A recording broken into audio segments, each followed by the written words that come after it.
গল্পটা হচ্ছে সুমিতের সিদ্ধি পাওয়ার লোভে অন্ধকার। পরিচয় হয়েছে সুমি, ছেলেটার নাম ছিল সুমিত, একজন 22 বছরের ছেলে, তরুণ, পশ্চিমবঙ্গের একটি ছোট শহরের বাসিন্দা, শান্ত কিন্তু কৌতূহলী মনের অধিকারী। অলৌকিক শক্তি, ভূত, প্রেত, তন্ত্র এসব তার খুব প্রিয় বিষয় ছিল।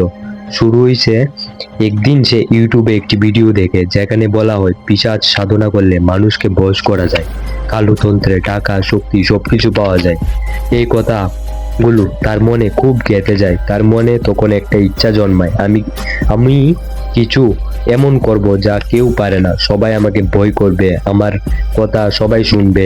তন্ত্র সাধনা শুরু হয়েছে। সে নিজের ঘরে রাতে দরজা বন্ধ করে বসে পড়ে। সে একটি ব্ল্যাক ম্যাজিক টাইপের বই থেকে একটি পিশাচ সাধনার মন্ত্র বের করে নেয়। কেউ কোনো গুরু ছিল না, সে নিজেই শুরু করে। প্রথম কয়েকদিন কিছুই হয় না। সুমিত ভাবে এত সহজে কিছু হয় না, আরো গভীরে যেতে হবে। ভয়ঙ্কর পরিবর্তন শুরু। 7 দিন পর তার ঘুমে ভয়ঙ্কর দুঃস্বপ্ন আসতে থাকে। কালো ছায়া, কারো চোখ জ্বলছে, কেউ তার গলা টিপে ধরেছে। 10 দিন পর সন্ধ্যার সময় হঠাৎ করে সে অনুভব করে কেউ যেন তার পাশে দাঁড়িয়ে আছে, অথচ কেউ নেই। 14 দিন পর সে দিনের বেলাতেও ভয় পেতে শুরু করে। আয়নায় নিজের মুখ দেখতে ভয় লাগে। ঘুমে হঠাৎ চিৎকার দিয়ে উঠে। খাবার বন্ধ হয়ে যায়। চোখ অন্ধকার দেখে মাথা ঘোরে। পরিবার বুঝতে পারে কিছু একটা অশুভ ঘটেছে।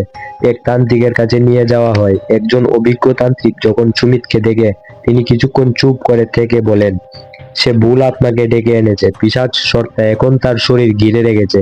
যদি এখনই শুদ্ধ উপায়ে মোক্ষ না করা যায়, সে হয় পাগল হয়ে যাবে, নয়তো অনেক কিছু ঘটে যেতে পারে তার সাথে। শেষ রক্ষা কিভাবে হয়েছে? সেই তান্ত্রিক বহু পবিত্র মন্ত্র জপ করে, পুজো করে, সুমিতকে শুদ্ধ করেন। তাকে 40 দিন নিয়মিত গঙ্গা জলে স্নান করতে হয়, দুর্গার মন্ত্র জপ করতে হয়। তারপর ধীরে ধীরে সে স্বাভাবিক জীবনে ফিরে আসে।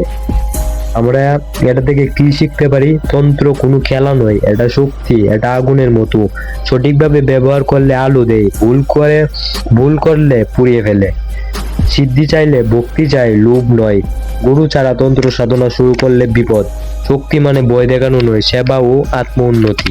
তার জন্য তন্ত্র সাধনার দিকে কোনো সময় যাওয়ার নাই।